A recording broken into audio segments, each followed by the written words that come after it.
Hello, my name is Alan Young and I'm here at the 40th anniversary meeting of the British Association for Psychopharmacology in Cambridge, where I'm in discussion with Professor Thomas Barnes. Thomas, thank you very much for taking the time to speak to us today. You're welcome. I'd like to start off by asking you to just tell us a bit about your current role and what you do and so on and so forth. Well, I'm Professor of Clinical Psychiatry at Imperial College, the Centre for Mental Health. I'm a psychiatrist and I work clinically, mostly now as I'm semi-retired. I do second opinions on difficult recalcitrant cases and mostly treatment-resistant schizophrenia, which has been my kind of clinical interest over many years.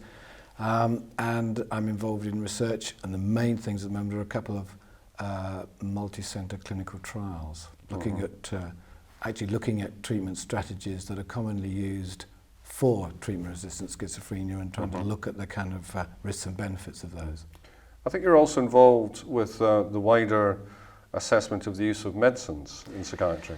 Yeah, I suppose in my career, all of my research, in a sense, one of the things that's joined it together, interest in side effects, has been the kind of rational prescribing, particularly for schizophrenia. And but about 9-10 years ago, we started the Prescribing Observatory for Mental Health, which nobody knows what a prescribing observatory is, but it essentially runs national audit-based quality improvement programs to try and improve the quality of prescribing of the drugs that are already available, making them more effective, safer, and just quality of prescribing practice. And we've covered schizophrenia, but a whole other areas, lithium monitoring, etc. So.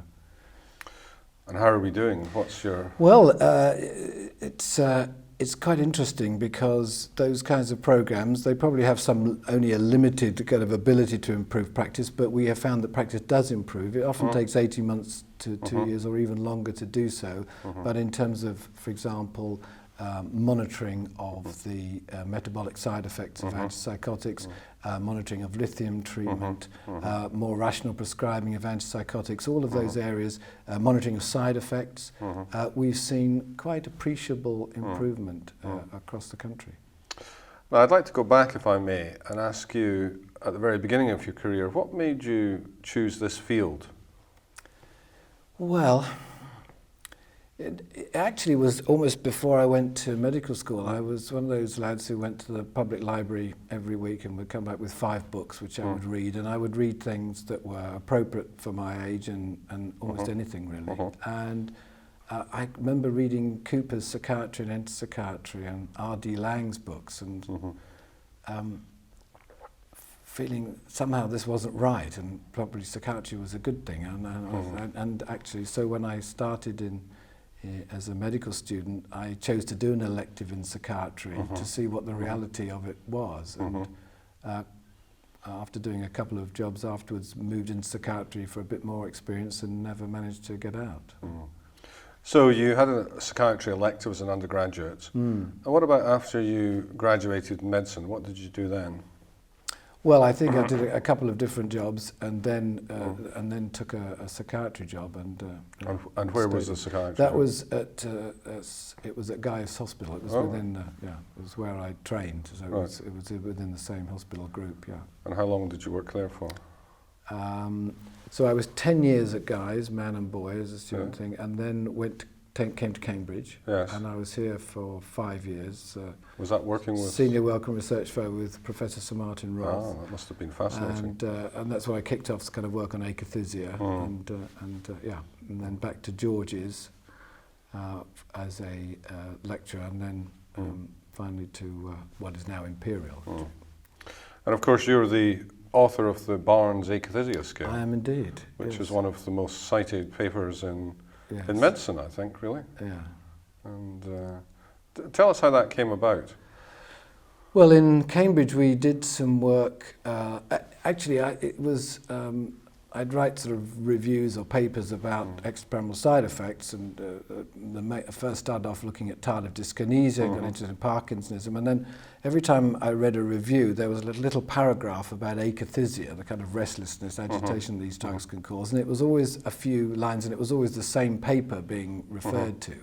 And I thought, well, we don't really know very much about this. This looks actually a fascinating condition. I mean, it always struck me as odd that drugs that we used to call major tranquilizers were causing in an appreciable proportion quite the opposite of tranquility. So agitation, restlessness, confounding clinical assessment, causing them not to take their medication. It seemed to have a huge impact and had not been much studied. So we did some very basic studies which allowed us to, the other thing was that the clinical description was simply asking a patient if they had an inner sense of restlessness, and that was kind of diagnostic. Well, we soon found that many patients would tell you that, and they didn't have akathisia. So we actually managed to provide some objective and subjective criteria for the diagnosis and establish those. And it was kind of a natural follow-on from that, having done that work, to sit down and think about devising a simple rating scale that would be diagnostic as well as rate severity. Yes, and that tool, I suppose you can call it, that you created is used worldwide and has become the standard way of assessing this phenomena. Yeah, I know that it was, and it was a timing issue, which was good in that the atypical or second generation drugs were coming through. There was a sense that one of the advantages may be a lower liability for these kinds of problems, and therefore a tool to measure them was required in lots of studies. So but yeah, it's been translated in Japanese and many other. It is very widely used and cited. Turning to the BAP, when did you first become involved with the BAP? Well, while I was at Guy's as a registrar, the professor decided that they needed an academic unit of psychopharmacology. So he designated me as the academic unit of psychopharmacology and gave me some headed note paper. And I thought, well, I really need to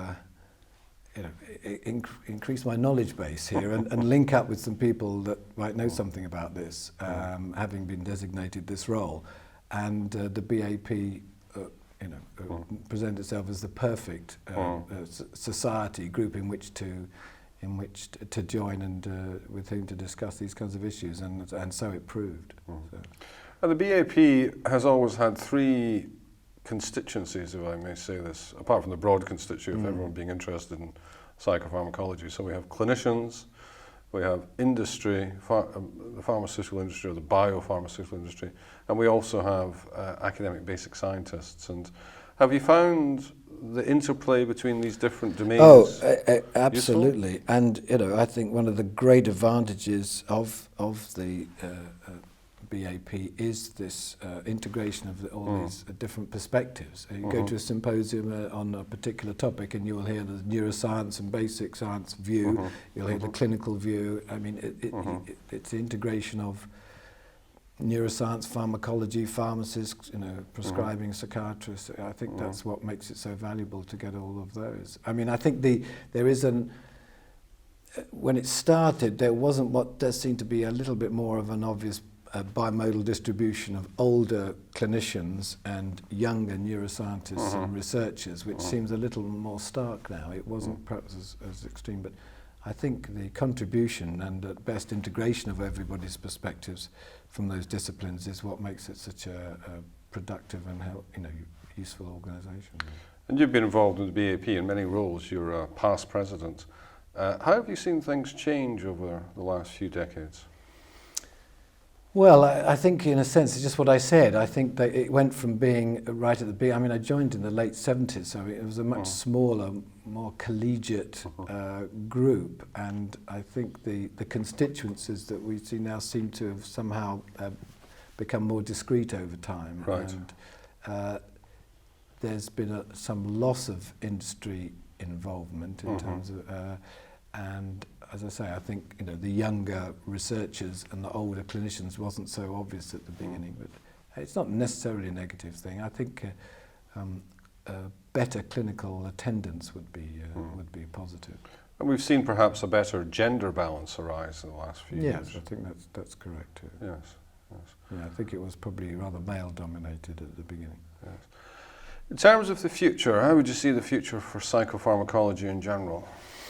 Well, I have to say, I think this particular 40th anniversary meeting, the programme has been extremely rich. And I can remember when I was younger, I would come and sit with my notepad, and you get research ideas, ideas relevant to sort of your clinical work. It felt like that, and this is, I think there have been meetings in the not too distant past where that hasn't been quite the case. One felt that it was a retread of some ideas. I think there seems to be a little bit of a renaissance, a little bit of a